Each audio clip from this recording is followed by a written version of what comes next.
what a race it has been, and to watch it all. But let's get to what people are talking about today. What is your plan, and what is your message to the Chicago police? Well, first of all, I'm very much excited about the opportunity that we have for the city of Chicago. Our plan is going to bring people together. You know, I've said that repeatedly, that there's more than enough for everyone in the city of Chicago. And so these conversations that we're going to have throughout the week and throughout this week and the coming days is going to be centered around how do we continue to collaborate to build a better, stronger, safer Chicago. As far as a new superintendent and as far as the rank and file, would you be reaching out to them right away? Of course, absolutely. Now look, we have district council members who have been duly elected, as you know, the Community Public Safety Police Commission. And so our faith community, our small businesses, large businesses, obviously our office, the office of the mayor, all of us are going to work together to identify the right person or the right people that ultimately can put together a strategic plan to keep the city of Chicago safe. Any short list yet as far as superintendent? Well, there's a process, you know, so at this time, I'm going to be meeting and sitting down with individuals to pull together that process so that we all understand that. And then in the coming days, of course, there'll be names that will float to the top. What about those today who are saying, there surely are plenty who are sending congrats, and as well deserved. Yeah. There are those also who are saying, I'm afraid to come into the city. They live in the burbs, or maybe they even live in the city itself and they want to come downtown. What do you tell them? Yeah, what I've been saying, that we are uniting this city. I'm the mayor of the city of Chicago, or will be soon to be sworn in. I also have a family here. So what I want for my family, I want for every single family in the city of Chicago. And it's going to take all of us. I mean, uniting this city is top of mind. And everyone gets to participate in that process to unite this city. Who are your go-to people? Are your go-tos Tony Preckwinkle and Stacey Davis Gates? So there are a number of people who have supported my candidacy, but my go-to will be the people of Chicago. But when you have to lean in on decision making, who are your go-tos? Well, there are multiple number of individuals who have different disciplines, and I'm grateful to be surrounded by people who are compassionate, collaborative, and competent. You know, but again, here's what I've said over and over again. The office of the mayor has to get closer to the people of Chicago. And that's what I'm committed to doing, because there's not one person or a group of people by themselves that can bring the entire city of Chicago together. And so I'm meeting new people every day.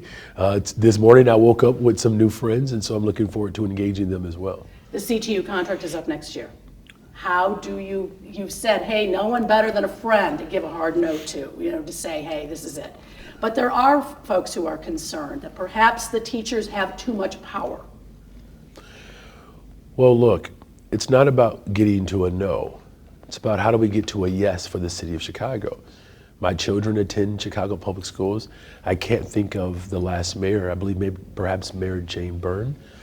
Perhaps her daughter was a Chicago Public School student.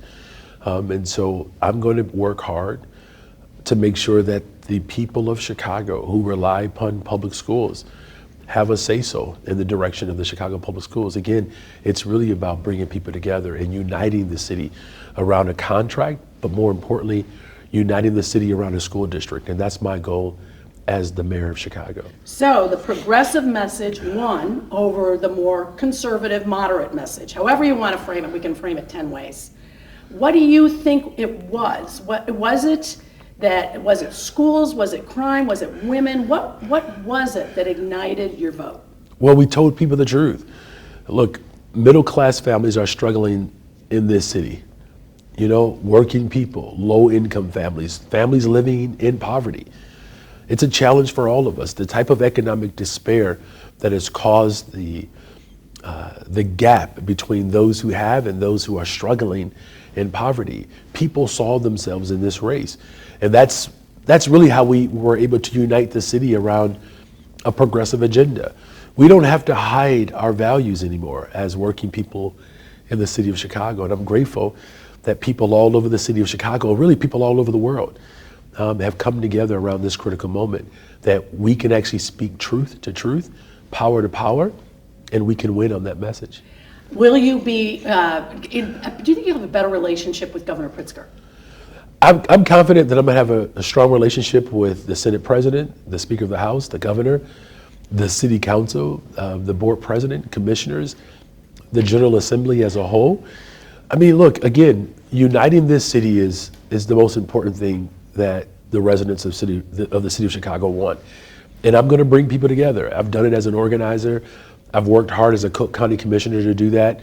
And I eagerly anticipate our ability to bring people together once I'm sworn in as mayor. So, it wasn't a mandate, a big mandate. You certainly have a victory. But what about those still that said, oh gosh, he's going to give away the store?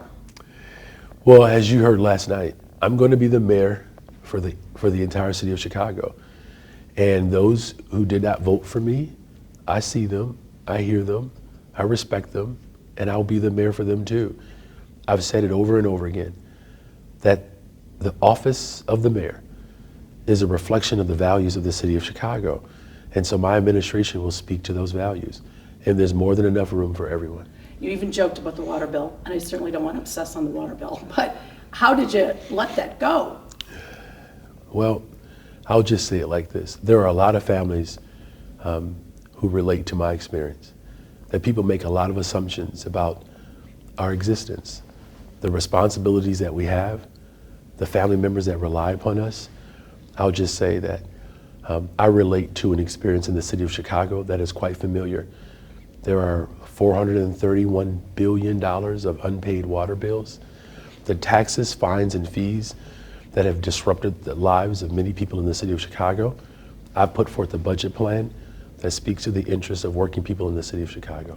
To the teachers that filed the contract, those that do not file the lawsuit, who were upset with the union dues being taken and given to the campaign, what's your message to them? Well, there's a process. I do not own or operate the Illinois Labor Board, nor do I own or operate the institutions that ultimately make decisions on that.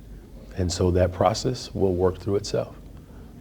You stand by that it was all on the up and up. I mean, that it seemed as if the union leaders decided, rather than going to the rank and file, on whether or not to give those contributions.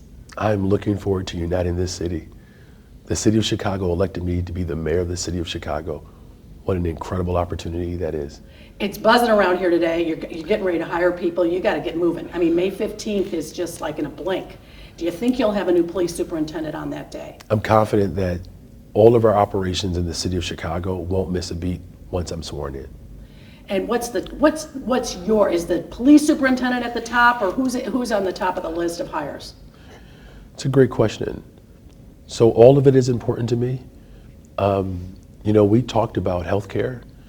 We ran on healthcare. We ran on a reliable, safe public transportation system. Of course, we ran on doubling the amount of young people that we need to hire to bring about the type of transformational shift that this city deserves. And so all of it is important to the city of Chicago, because that's what's beautiful about the moment that we're in, uniting the city around affordable housing, a reliable transportation system, well-funded neighborhood schools, a police structure that works with the community, that actually has a plan. All of it is important to the city of Chicago. You said that you and Dr. Arwady are not on the same page. What is it about Dr. Arwady's vision that doesn't agree with yours? We're going to sit down and talk with her. Our country went through a very horrific 100-year pandemic. I trust that there are some experiences and expertise that she will be able to provide as we go through this transition. And yet you are not committed, because you had said in one of the debates that you would not keep her on. There are some differences, but again, this moment is about uniting the city. And so I'm going to stay true to that. And again, ultimately, my administration will make a decision based upon the needs of the residents of the city of Chicago. And when I say that every single voice has an opportunity to play a part in the decision-making process, I mean that, and that includes Dr. Arwady.